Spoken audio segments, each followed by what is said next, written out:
Hello guys, welcome to my new vlog.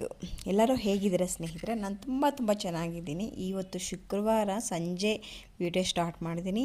ಯಥಾ ಪ್ರಕಾರ ನನ್ನ ವೈಭವ ಮಹಾಲಕ್ಷ್ಮಿ 13ನೇ ಶುಕ್ರವಾರದ ಪೂಜೆ ಇವತ್ತು ಮುಗಿಯಿತು ಸ್ನೇಹಿತರೆ. ಇನ್ನು 3 ವಾರ ಪೆಂಡಿಂಗ್ ಇದೆ. ಆ 3 ವಾರನೂ ಕಂಪ್ಲೀಟ್ ಆದರೆ ನನಗೆ ಆ ದೇವಿ ಆಶೀರ್ವಾದ ಸಂಪೂರ್ಣ ಸಿಕ್ಕಂಗೆ. ನನಗೆ ರಿಸಲ್ಟು ಈ ಪೂಜೆ ಮಾಡಿದಾಗಿಂದ ತುಂಬ ಚೆನ್ನಾಗೇ ಗೊತ್ತಾಗ್ತಾ ಇದೆ. ನನಗೇನು ಅಂದ್ಕೊಂಡಿದ್ದೀನೋ ಅದೆಲ್ಲ ಆಗ್ತಾ ಇದೆ. ಸೊ ಈ ಪೂಜೆ ಬಗ್ಗೆ ಪೂರ್ತಿ ಮಾಹಿತಿ ಬೇಕಂತಂದರೆ ನಿಮಗೆ ಪ್ರೀವಿಯಸ್ ವೀಡಿಯೋದಲ್ಲೆಲ್ಲ ಶೇರ್ ಮಾಡಿದ್ದೀನಿ ಸ್ನೇಹಿತರೆ. ಹೋಗಿ ಚೆಕ್ ಮಾಡ್ಕೊಂಡು ನೋಡ್ಕೊಂಬನ್ನಿ. ಸೊ ಇವತ್ತು ಶುಕ್ರವಾರ ಸಾಯಂಕಾಲ ಆಲ್ಮೋಸ್ಟ್ ನಾನು ಬೆಳಗ್ಗೆನೇ ಈ ವಿಡಿಯೋ ಸ್ಟಾರ್ಟ್ ಮಾಡಿ ಇವತ್ತು ನಿಮ್ಮ ಪೂಜೆ ನಾನು ಯಾವ ರೀತಿ ನಾನು ಡೆಕೋರೇಷನ್ ಮಾಡ್ಕೊತೀನಿ ಅಂತಂದ್ಬಿಟ್ಟು ಮತ್ತೆ ಇನ್ನೊಮ್ಮೆ ನಿಮ್ಮ ಜೊತೆ ಶೇರ್ ಮಾಡ್ಕೊಳ್ಳೋಣ ಅಂತಂದ್ಬಿಟ್ಟು ಪ್ಲ್ಯಾನ್ ಮಾಡಿದ್ದು. ಬಟ್ ಆದರೆ ಸೊ ಟೈಮ್ ಕಡಿಮೆ ಇದ್ದಿದ್ದರಿಂದ ಕೆಲಸಗಳು ಬೇಗ ಆಗಬೇಕು. ಸೊ ಕೆಲಸಕ್ಕೆ ಹೋಗಬೇಕಾಗುವಂಥ ಪರಿಸ್ಥಿತಿ ಇರೋದ್ರಿಂದ ಎಲ್ಲನೂ ಶೇರ್ ಮಾಡೋಕ್ಕೆ ಆಗಲ್ಲ. ಸೊ ಕೆಲವೊಂದು ನನಗೆ ಫ್ರೀ ಟೈಮ್ ಸಿಕ್ಕಾಗ ನನ್ನ ಕೆಲಸಗಳೆಲ್ಲ ಮುಗಿಸಿದ ಆದಮೇಲೆ ನಾನು ಯೂಟ್ಯೂಬ್ಗೆ ಟೈಮ್ ಕೊಡ್ತಾಯಿದ್ದೀನಿ. ಸೊ ನನಗೆ ಅದೊಂಚೂರು ಬೇಜಾರು. ಯಾಕಂತಂದರೆ ಯೂಟ್ಯೂಬ್ ಅಂತಂದ್ಬಿಟ್ಟು ನನ್ನ ಪ್ಲಾಟ್ಫಾರ್ಮ್ ಒಂದು ಕ್ರಿಯೇಟ್ ಮಾಡ್ಕೋಬೇಕಂತ ಡಿಸೈಡ್ ಮಾಡಿ ನಾನು ಯೂಟ್ಯೂಬ್ ಚಾನಲ್ಗೆ ಟೈಮ್ ಕೊಟ್ಟಿಲ್ಲ ಅಂತಂದರೆ ಅದೊಂಥರ ಬೇಜಾರು. ಸೊ ಸ್ನೇಹಿತರೆ, ಅದನ್ನೇ ಇಲ್ಲಿ ಶೇರ್ ಮಾಡ್ತಾಯಿದ್ದೀನಿ ನಿಮ್ಮ ಜೊತೆ. ಇಲ್ಲಿ ನನ್ನ ಚಿಕ್ಕ ಮಗ ಓದ್ತಾ ಇದ್ದಾನೆ ನೋಡಿ. ಕಷ್ಟ ಆಗಿರೋದು ಮತ್ತೆ ಯಾಕೆ ಕನ್ನಡ ಕಷ್ಟ ನಿನಗೆ? ಗೊತ್ತಿರೋ ಕಷ್ಟ. ಓದಿದ್ರೆ ಇಷ್ಟ ಆಗುತ್ತಲ್ಲ.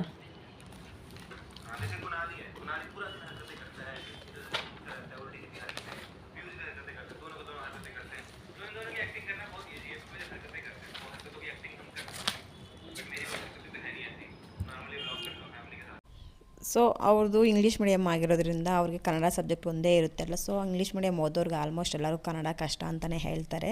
ಸೊ ನಾವು ಓದ್ತಾ ಇದ್ದಾಗ ನಮಗೆ ಎಲ್ಲ ಕನ್ನಡ ಮೀಡಿಯಮ್ ಆಗಿ ಇಂಗ್ಲೀಷ್ ಒಂದೇ ಒಂದು ಲ್ಯಾಂಗ್ವೇಜ್ ಸಬ್ಜೆಕ್ಟ್ ಇತ್ತಲ್ಲ. ಸೊ ನಮಗೆ ಇಂಗ್ಲೀಷು ಕಷ್ಟ ಅಂತ ನಮ್ಗೆ ಅನ್ನಿಸ್ತಾ ಇತ್ತು. ಈ ಒಂದು ದೊಡ್ಡವನು ಎಲ್ಲ ಆಗಿದ್ದ ಆದಮೇಲೆ ಅವನು ನೈಟ್ ಮುದ್ದೆ ಮಾಡಿ ಸೊಪ್ಪು ಸಾರು ಮಾಡಿದೆ. ಅದನ್ನು ತಿಂದುಬಿಟ್ಟು ಮತ್ತು ಓದ್ಕೊತೀರ ಅಂತಂದ್ಬಿಟ್ಟು ಹೊರಟು ಅವರಲ್ಲೇನು ಕೆಲಸ ಮಾಡ್ತಾಯಿದ್ರು. ಇನ್ನು ಯಥಾ ಪ್ರಕಾರ ನೈಟ್ ರೊಟೀನ್ ಇದ್ದೇ ಇರುತ್ತೆ. ತಿಂದಿರೋ ಪಾತ್ರೆಗಳೆಲ್ಲ ತೊಳೆದು ಕೌಂಟರ್ ಟಾಪ್ ಎಲ್ಲ ಕ್ಲೀನ್ ಮಾಡಿ ಮಲಗುವಂಥ ಕೆಲಸ ಸ್ನೇಹಿತರೆ. ಸೊ ಅದೆಲ್ಲ ಮಾಡಿ ಮುಗಿಸಿ ಮಲಗಿದ್ದಾಯಿತು. ಸೊ ಇವಾಗ ಇದು ನೆಕ್ಸ್ಟ್ ಮಾರ್ನಿಂಗ್ ರೊಟೀನ್ ನಿಮ್ಮ ಜೊತೆ ಶೇರ್ ಮಾಡ್ತಾಯಿದ್ದೀನಿ. ಮಾರ್ನಿಂಗ್ ಟಿಫನಿಗೆ ನಾನು ಮಶ್ರೂಮ್ ಬಿರಿಯಾನಿ ಮಾಡಬೇಕು ಅಂತಂದ್ಬಿಟ್ಟು ಪ್ಲಾನ್ ಮಾಡ್ಕೊಂಡಿದ್ದೆ. ಮಶ್ರೂಮ್ ತರಿಸಿದ್ದೆ. ಸೊ ಅದಕ್ಕೆ ಪ್ರಿಪ್ರೇಷನ್ ಮಾಡ್ಕೊತಾ ಇದ್ದೀನಿ ಸ್ನೇಹಿತರೆ.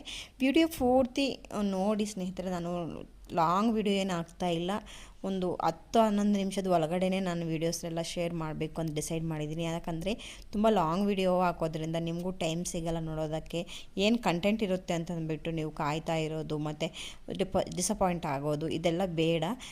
ಸ್ವಲ್ಪ ನನಗೇನು ಒಂದು ಅನಿಸಿಕೆ ಇರುತ್ತೋ, ಏನೋ ನಿಮ್ಮ ಕಂಟೆಂಟ್ ಕೊಡಬೇಕಂತಿರ್ತೀನೋ ಆ ಕಂಟೆಂಟ್ ಪೂರ್ತಿ ಒಂದು 10 ನಿಮಿಷದ ಒಳಗಡೆ ಕೊಡೋಕ್ಕೆ ಟ್ರೈ ಮಾಡ್ತಿದ್ದೀನಿ.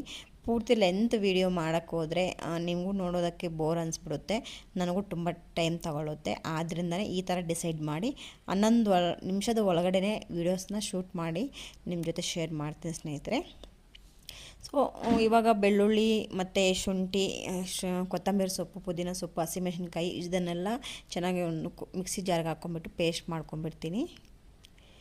ಮಶ್ರೂಮ್ ಬಿರಿಯಾನಿ ಒಬ್ಬೊಬ್ಬರು ಒಂದೊಂದು ಸ್ಟೈಲಲ್ಲಿ ಮಾಡ್ತಾರೆ. ನಾನು ಒಂದು 3-4 ವಿಧದಲ್ಲಿ ಮಾಡ್ತೀನಿ ಸ್ನೇಹಿತರೆ. ಬಟ್ ಇವತ್ತು ಇದೊಂದು ಸ್ಟೈಲು ತುಂಬ ಚೆನ್ನಾಗಿರುತ್ತೆ, ಬೇಗ ಆಗುತ್ತೆ ಅಂತಂದ್ಬಿಟ್ಟು ನಾನು ಈ ರೀತಿ ಆದಷ್ಟು ರೈಸ್ ರೆಸಿಪೀಸೇ ನಾನು ಮಾರ್ನಿಂಗ್ಸ್ ಪ್ರಿಪೇರ್ ಮಾಡ್ತೀನಿ. ಯಾಕಂತಂದರೆ ಎಲ್ಲರೂ ಹೊರಡಬೇಕಾಗುತ್ತೆ. ಚಪಾತಿಗಳು, ರೊಟ್ಟಿಗಳು ಮತ್ತು ಅವು ಇವು ಮಾಡ್ಕೊಂಡು ಕೂತ್ಕೊಂಡು ಬೆಳಗ್ಗೆ ಟೈಮ್ ಸಾಕಾಗಲ್ಲ ಅಂತಂದ್ಬಿಟ್ಟು ಈ ರೀತಿ ರೈಸ್ ರೆಸಿಪೀಸೇ ಬೆಳಗ್ಗೆ ನಾನು ಜಾಸ್ತಿ ಮಾಡ್ತಿರ್ತೀನಿ. ಸೊ ಚಾನಲಲ್ಲಿ ಒಂದು ಇಂಪಾರ್ಟೆಂಟ್ ಅಪ್ಡೇಟ್ ಕೊಡಬೇಕಿದೆ ಸ್ನೇಹಿತರೆ. ಫ್ಯೂಚರಲ್ಲಿ ಖಂಡಿತ ನಿಮ್ಮ ಜೊತೆ ಎಲ್ಲ ಶೇರ್ ಮಾಡ್ತೀನಿ. ಕಂಪಲ್ಸರಿ ನಿಮ್ಮ ಸಪೋರ್ಟ್ ಬೇಕು. ನಿಮ್ಮ ಸಪೋರ್ಟ್ ಇದ್ದರೆ ಅಷ್ಟೇ ನಾನು ಅದನ್ನು ಮುಂದುವರ್ಸೋಕ್ಕಾಗುತ್ತೆ. ಅದು ಹತ್ತಿರದಲ್ಲೇ ನಾನು ಅನೌನ್ಸ್ ಮಾಡ್ತೀನಿ ಏನು ಅಂತಂದ್ಬಿಟ್ಟು.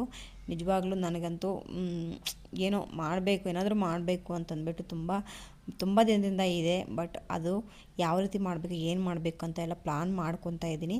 ಅದೆಲ್ಲ ಪ್ಲಾನು ಮಾಡ್ಕೊಂಡಿದ್ದು ಆದಮೇಲೆ ನಿಮ್ಮ ಜೊತೆ ಖಂಡಿತ ಶೇರ್ ಮಾಡ್ತೀನಿ ಸ್ನೇಹಿತರೆ. ನಿಮ್ಮ ಆಶೀರ್ವಾದ, ನಿಮ್ಮ ಒಂದು ಸಪೋರ್ಟ್ ಇದ್ದರೆ ಖಂಡಿತ ನಾನು ಸಹ ಈ ಒಂದು ಪ್ಲಾಟ್ಫಾರ್ಮಲ್ಲಿ ತುಂಬ ಬಲವಾಗಿ ನಿಂತ್ಕೊತೀನಿ ಅನ್ನೋ ಒಂದು ಕಾನ್ಫಿಡೆನ್ಸ್ ಮೇಲೆ ನಿಮ್ಮ ಜೊತೆ ನಾನು ಈ ವಿಷಯ ಫಸ್ಟಿಗೆ ಶೇರ್ ಮಾಡ್ತಾ ಇರೋದು. ಖಂಡಿತ ನನಗಿರುತ್ತೆ ಅಂತ ನಂಬಿ ನಾನು ನಿಮ್ಮ ಜೊತೆ ಆ ಒಂದು ವಿಚಾರದ ಬಗ್ಗೆ ಒಂದಿನ ಪೂರ್ತಿ ನಿಮ್ಮ ಜೊತೆ ಶೇರ್ ಮಾಡ್ತೀನಿ, ಒಂದು ವಿಡಿಯೋ ಮಾಡಿ. ಸೊ ಇವಾಗ ಮಶ್ರೂಮ್ ಬಿರಿಯಾನಿಗೆ ಸ್ವಲ್ಪ ತುಪ್ಪ ಮತ್ತು ಎಣ್ಣೆಯನ್ನು ಸೇರಿಸ್ಕೊಂಡು ಅದಕ್ಕೆ ಓಲ್ ಮಸಾಲ, ಚಕ್ಕೆ, ಲವಂಗ, ನಿಮ್ಮ ಮತ್ತು ಮರಾಠಿ ಮೊಗ್ಗಿದ್ರೆ ಬಿರಿಯಾನಿ ಎಲೆ ಮತ್ತು ಅನಾನಸ್ಸು, ಏಲಕ್ಕಿ ಎಲ್ಲ ಓಲ್ ಮಸಾಲಾಸ್ ಏನೇನಿರುತ್ತೋ ಎಲ್ಲನೂ ನಾವು ಇವಾಗ ಫ್ರೈ ಮಾಡ್ಕೋಬೇಕು. ಈ ರೀತಿ ಎಣ್ಣೆಯಲ್ಲಿ ಫಸ್ಟ್ಗೆ ಹಾಕೋದ್ರಿಂದ ಒಮ್ಮೊಮ್ಮೆ ಆ ಒಂದು ಮಸಾಲೆ ಸ್ಪೈಸಿನೆಸ್ ಅನ್ನೋದು ಕಳ್ಕೊಂಬಿಡುತ್ತೆ, ಅಷ್ಟೊಂದು ಚೆನ್ನಾಗಿರಲ್ಲ ಅಂತಂದ್ಬಿಟ್ಟು ಒಂದ್ಸಲ ಅನಿಸುತ್ತೆ ನನಗೆ. ನಾನು ಆಲ್ಮೋಸ್ಟ್ ಜಾಸ್ತಿ ಈರುಳ್ಳಿ ಹಾಕಿದ್ದು ಆದಮೇಲೆ ಈರುಳ್ಳಿ ಚೆನ್ನಾಗಿ ಗೋಲ್ಡನ್ ಕಲರ್ ಬರೋವರೆಗೂ ನಾನು ಈ ಸ್ಪೈಸಸ್ ಹಾಕಲ್ಲ, ಒಮ್ಮೊಮ್ಮೆ ಮರ್ತೋಗ್ಬಿಟ್ಟು ಫಸ್ಟಿಗೆ ಹಾಕ್ಬಿಡ್ತೀನಿ. ಸೊ ನೋಡಿ, ಈರುಳ್ಳಿ ಎಲ್ಲ ಚೆನ್ನಾಗಿ ಬೆಂದ್ಕೊಂಡ್ಮೇಲೆ ನಾನು ಈ ಒಂದು ಚಕ್ಕೆ ಲವಂಗ ಎಲ್ಲ ಹಾಕ್ತಿದ್ದೆ, ಬಟ್ ಇವತ್ತು ಬೇಗನೆ ಹಾಕ್ಬಿಟ್ಟು ಫಸ್ಟಿಗೆ. ಅದಲ್ದಿರೋ ಲವಂಗ ಸಹ ಸಿಡಿಯುತ್ತೆ ಎಣ್ಣೆಗೆ ತಕ್ಷಣ ಹಂಗೆ ಹಾಕೋದ್ರಿಂದ. ಅದೊಂದು ನನಗೆ ಇದು ಒಂದು 2 ಸಲ 3 ಸಲ ಎಫೆಕ್ಟ್ ಆಗಿದೆ, ಆದ್ದರಿಂದನೇ ಎಣ್ಣೆಗೆ ಹಾಕಿ ಭಯ ಆಗುತ್ತೆ. ಸೊ ಈಗ ಆನಿಯನ್ನು ಸ್ವಲ್ಪ ಕಲರ್ ಟರ್ನ್ ಆಗಿದ್ದ ಆದಮೇಲೆ ಟೊಮೊಟೊ, ನಾನಿಲ್ಲಿ ಮೀಡಿಯಮ್ ಸೈಜ್ ಆನಿಯನ್ 3 ತೊಗೊಂಡಿದ್ದೆ, ಅದಕ್ಕೆ ತಕ್ಕಂಗೆ 3 ಟೊಮೊಟೊನ ಸಹ ತೊಗೊಂಡಿದ್ದೀನಿ. ಟೊಮೊಟೊ ಸಹ ಫ್ರೈ ಆಗಿದ್ದ ಆದಮೇಲೆ ನಾವು ಆವಾಗಲೇ ಬೆಳ್ಳುಳ್ಳಿ, ಶುಂಠಿ, ಹಸಿಮೆಣಸಿನ್ಕಾಯಿ ಮತ್ತು ಪುದೀನ, ಕೊತ್ತಂಬರಿ ಸೊಪ್ಪು ಎಲ್ಲನ ಪೇಸ್ಟ್ ಮಾಡ್ಕೊಂಡಿದ್ವಲ್ಲ, ಅದನ್ನು ಇವಾಗ ಸೇರಿಸ್ಬಿಟ್ಟು ಚೆನ್ನಾಗಿ ಇದು ಹಸಿ ಸ್ಮೆಲ್ ಹೋಗೋವರೆಗೂ ಕೈ ಆಡಿಸ್ತಾಯಿದ್ದೀನಿ. ಅದಾಗಿದ್ದಾದಮೇಲೆ ಚೆನ್ನಾಗಿ ಟೊಮೊಟೊ ಎಲ್ಲ ಬೆಂದ್ಕೊಂಡ್ಬಿಟ್ಟಿದೆ, ಹಸಿ ಸ್ಮೆಲ್ಲೆಲ್ಲ ಚೆನ್ನಾಗಿ ಹೋಗಿ ಒಂದೊಳ್ಳೆ ಫ್ರೇಗ್ರೆನ್ಸಿ ಬರ್ತಿದೆ ಸ್ನೇಹಿತರೆ. ಇವಾಗ ಸ್ವಲ್ಪ ಅರಿಶಿನ ಮತ್ತು ಸ್ವಲ್ಪ ಧನಿಯಾ ಪೌಡರ್ ಮತ್ತು ಗರಂ ಮಸಾಲ ಸ್ವಲ್ಪ, ಬಿರಿಯಾನಿ ಪೌಡರ್ ಸ್ವಲ್ಪ, ಇಷ್ಟನ್ನು ಎಲ್ಲ ಸೇರಿಸ್ತಾಯಿದ್ದೀನಿ. ಈ ಬಿರಿಯಾನಿ ಪೌಡರ್ ಮನೆಯಲ್ಲಿ ಮಾಡ್ಕೊಂಡಿರೋದೇನಲ್ಲ ಸ್ನೇಹಿತರೆ, ನಾನು ಪಾಕೆಟಲ್ಲಿ ತೊಗೊಂಬಂದಿರೋದೆ ಬಿರಿಯಾನಿ ಪೌಡರ್ ಮತ್ತು ಗರಂ ಮಸಾಲೆ ಎರಡೂ ಸಹ, ಅದನ್ನೇ ಸೇರಿಸ್ತಾಯಿದ್ದೀನಿ. ಮನೆಯಲ್ಲಿ ಮಾಡ್ಕೊಂಡು ಆರಾಮಾಗಿ ಯೂಸ್ ಮಾಡ್ಕೋಬೋದು, ಬಟ್ ನಮ್ಗೆ ಅಷ್ಟು ಟೈಮ್ ಇರಲ್ಲ ಅಂತಂದ್ಬಿಟ್ಟು ಈ ಪೌಡರ್ಸ್ಗಳಲ್ಲಿ ಕೆಲವೊಂದು ನಾನು ಪಾಕೆಟನ್ನು ಯೂಸ್ ಮಾಡ್ತಿದ್ದೀನಿ. ಆದಷ್ಟು ಪಾಕೆಟನ್ನು ಅವಾಯ್ಡ್ ಮಾಡಬೇಕು. ನೋಡೋಣ ಫ್ಯೂಚರಲ್ಲಿ ನಾನು ಟೈಮ್ ಸಿಕ್ಕಿದ್ರಲ್ಲ ಒಂದ್ಸಲಿ ರೆಡಿ ಮಾಡಿಟ್ಕೊಂಡು ಒಂದು 3 ತಿಂಗಳಿಗೆ ಆಗೋವಷ್ಟನ್ನು ಮೇಂಟೈನ್ ಮಾಡ್ಕೋಬೇಕು. ಸೊ ಅದಾಗಿದ್ದಾದಮೇಲೆ ಮಸಾಲೆಗಳೆಲ್ಲ ಚೆನ್ನಾಗಿ ಒಂಥರ ಸ್ಮೆಲ್ ಬರೋಕ್ಕೆ ಸ್ಟಾರ್ಟ್ ಆಗುತ್ತೆ, ನಮಗೆ ಹಸಿ ಸ್ಮೆಲ್ಲೆಲ್ಲ ಹೋಗಿ ಒಂದು ಒಳ್ಳೆ ಸ್ಮೆಲ್ ಬರುತ್ತೆ. ಆ ಟೈಮಲ್ಲಿ ಮಶ್ರೂಮನ್ನು ಹಾಕ್ಬಿಟ್ಟು ಅದ್ರ ಜೊತೆಗೆ ಸ್ವಲ್ಪ ಒಂದು 3 ರಿಂದ 4 ಟೇಬಲ್ ಸ್ಪೂನ್ ಅಷ್ಟು ಇದು ಮೊಸರನ್ನು ಹಾಕ್ತಾಯಿದ್ದೀನಿ.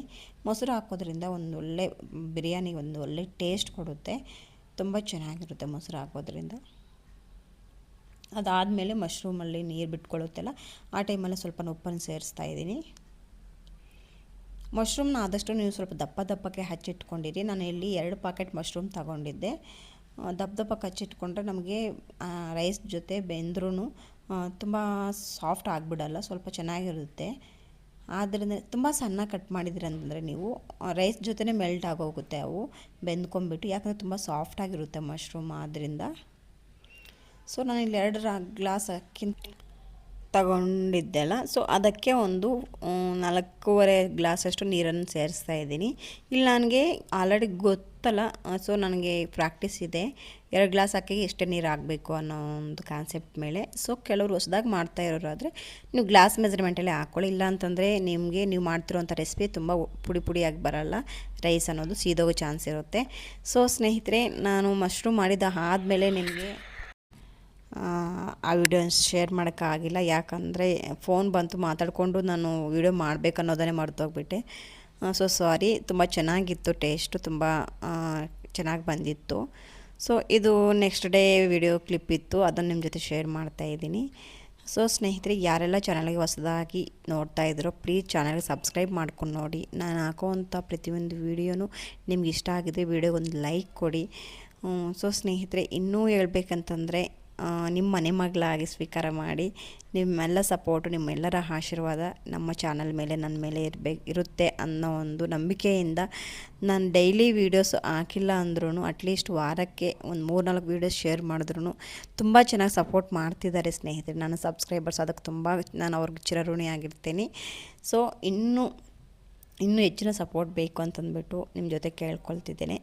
ಸೊ ಸ್ನೇಹಿತರೆ, ಇದು ಇವತ್ತಿನ ನಮ್ಮ ಒಂದು ಮಶ್ರೂಮ್ ಬಿರಿಯಾನಿ ರೆಸಿಪಿ, ಅದ್ರ ಜೊತೆಗೆ ನಿಮ್ಮ ಜೊತೆ ಸ್ವಲ್ಪ ಮಾತುಕತೆ. ಥ್ಯಾಂಕ್ ಯು ಫಾರ್ ವಾಚಿಂಗ್ ಸ್ನೇಹಿತರೆ. ಸಿಗೋಣ ಇನ್ನೊಂದು ವಿಡಿಯೋದಲ್ಲಿ. ಬಾಯ್.